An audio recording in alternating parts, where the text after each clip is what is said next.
ನಮ್ಮ ತಂದೆಯವರು ನನ್ನನ್ನು ನೋಡುತ್ತಲೇ ಸಂತೋಷದಿಂದ ಮಾತನಾಡುತ್ತಿದ್ದವರು ಈಗ ನನ್ನನ್ನು ನೋಡುತ್ತಲೇ ಮೂರ್ಛೆ ಹೊಂದಿರೋಲ್ಲ. ಅಥವಾ ನಾನೇನಾದರೂ ಅವರ ಮನಸ್ಸಿಗೆ ವಿರೋಧವಾಗಿ ವರ್ತಿಸಿದ್ದಲ್ಲಿ ಈ ರೀತಿಯಾಗಿ ದುಃಖಿಸುತ್ತಿರುವುದನ್ನು ಬಿಟ್ಟು ಕ್ಷಮಿಸಿ ಪ್ರಸನ್ನರಾಗುವಂತೆ ಮಾಡಮ್ಮ. ನಾನು ನಿನ್ನನ್ನು ಬೇಡಿಕೊಳ್ಳುವೆನು. ಆಡಿದ ಮಾತನ್ನು ನಾನು ನಡೆಸಿಕೊಡಲಾರದೆ ಈ ರೀತಿ ವೇಚನೆ ಮಾಡುತ್ತಿರುವರು. ನೀನಾದರೂ ವಿಚಾರವನ್ನು ನಡೆಸಿಕೊಡುವೆಯಾ? ಹೇ ಕೈಕಾ,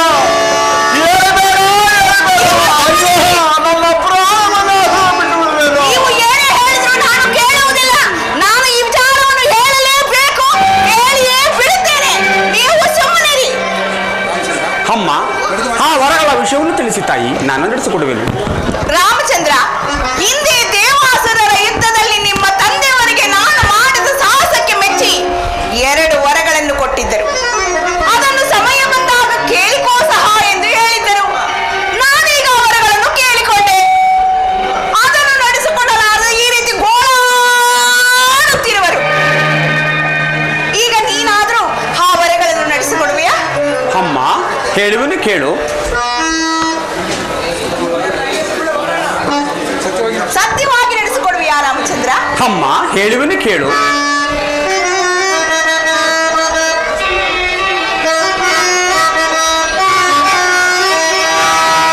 ನುಡಿದುದು ನಡೆಸಲಾರದ ಕಡುಗೋಳನೆ ಹೇ ರಾಮ. ಅಮ್ಮ,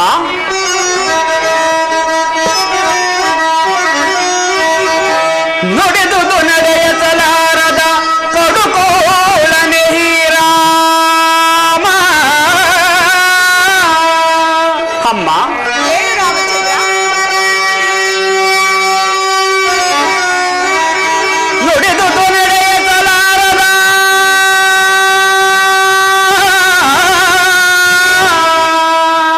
ಕಡುಕೋಳನೆ ಹೇ ರಾಮ.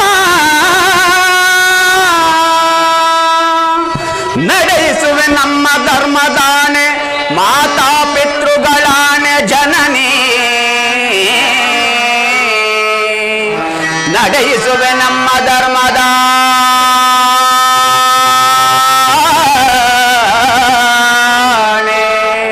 ನಡೆಸುವೆ ನಮ್ಮ ಧರ್ಮದಾನೆ.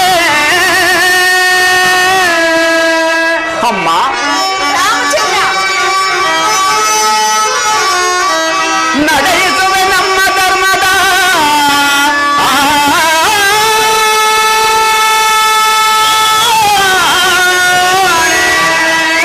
ಮಾತಾ ಪಿತೃಗಳಾಣೆ, ನನ್ನಾಣೆ ನಿನ್ನಾಣೆ ಜನನಿ.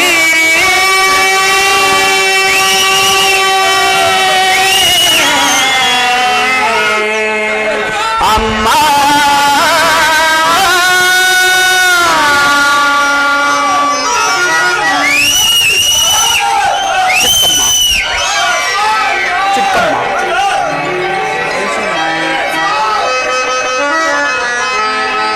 ನಡೆಸುವೆ ನಮ್ಮ ಧರ್ಮದ